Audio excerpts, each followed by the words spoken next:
Par sa nature négative, l'homme est capable de transformer en supplice ce qui devrait ou ce qui aurait pu être un délice. Et par sa nature positive, il peut faire d'une prison ou d'un enfer un paradis. Bonjour, je suis Riche de Nachir et bienvenue sur cette chaîne YouTube Beyond Horizon, au-delà de l'horizon. Nous produisons du contenu pour la croissance intérieure et le développement de l'être. Dans ce 12e numéro, je vais vous parler de la polarité, c'est-à-dire de la nature de votre vibration ou des ondes que vous émettez ou que vous dégagez. Mais avant de continuer, je vous prie de vouloir bien cliquer sur j'aime et de vous abonner pour continuer de recevoir nos vidéos. Ceci étant, notez que ce 12e numéro sera constitué de 2 capsules, dont ici la première. Positive ou négative, quelle est votre polarité? Par sa pensée, l'homme est capable de transformer en supplice ce qui devrait ou ce qui aurait pu être un délice, disais-je. Il peut aussi faire d'une prison ou d'un enfer un paradis. Ainsi, peut-on catégoriser les gens compte tenu de leur pensée dominante et donc de leur attitude mentale et du ressenti qui va avec. De ce fait, on distingue des gens qui sont de nature positive de ceux de nature négative.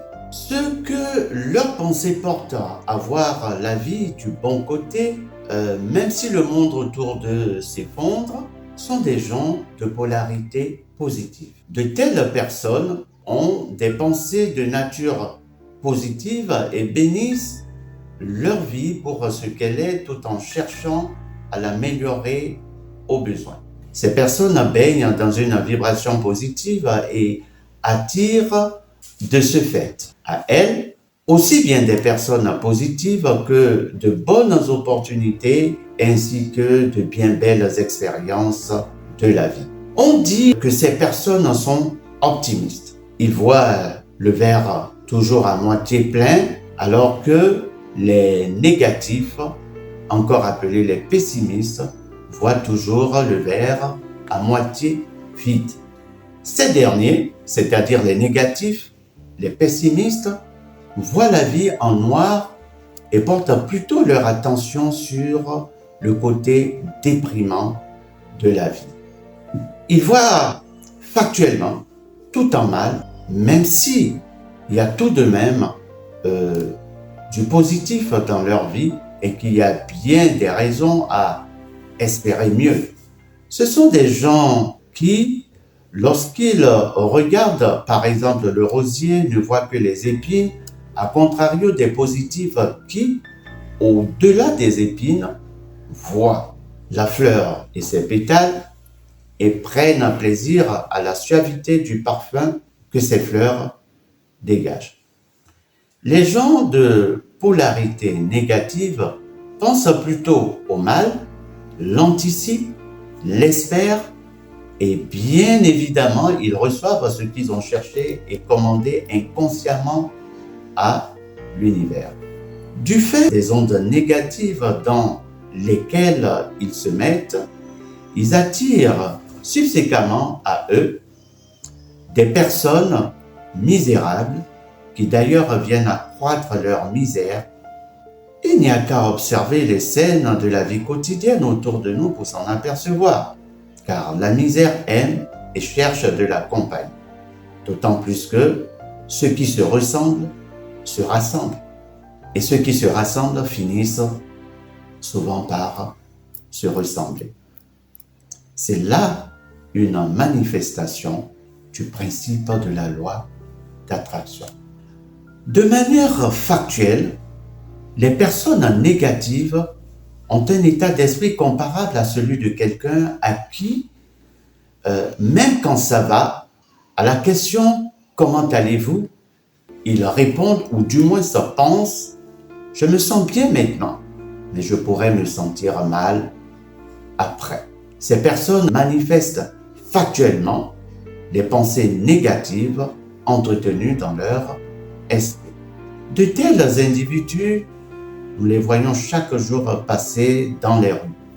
Non chaleureux, ou du moins très peu chaleureux, ils sont souvent hostiles et aucune gaieté n'émane de leur visage.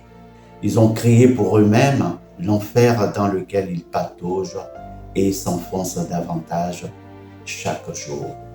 Ainsi, toute pensée, et donc toute énergie, positive ou négative, a un correspondant de nature opposée et d'égale intensité.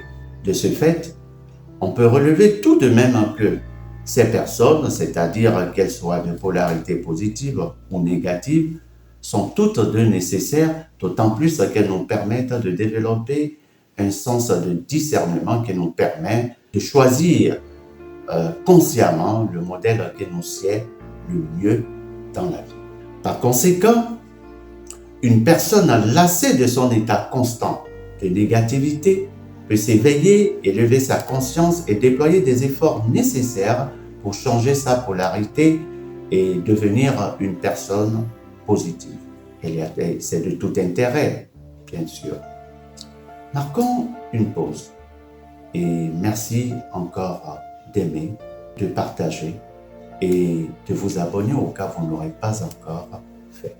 La loi d'attraction, s'autant que toute pensée dominante, ponctuée du ressenti qui va avec, finit par prendre corps dans la réalité. En effet, de même que par sa fréquente chute, une goutte d'eau finit par percer le rocher, de même, une pensée, un rêve, constamment nourri, finit par bénéficier de la conspiration de l'univers qui lui donne pouvoir ou qui lui permet de manifester son potentiel de germination et de croissance afin que cela puisse prendre corps dans la vie, c'est-à-dire se matérialiser sous forme d'expérience ou de fait dans notre vie. Je vous invite alors à utiliser quotidiennement votre pouvoir de décision pour façonner chaque jour votre destin personnel. Chers amis, c'est sur ce point que prend fin cette capsule. Je vous remercie pour votre aimable attention. Et si vous pensez que cette vidéo vous a apporté un quelconque bienfait ou suscité une quelconque réflexion de votre part, merci encore une fois d'aimer, de partager et bien sûr de vous abonner pour continuer de recevoir nos parutions. C'était votre serviteur et booster, riche de Nachir. Paix et bénédiction sur vous et sur les peuples. Salut et à bientôt.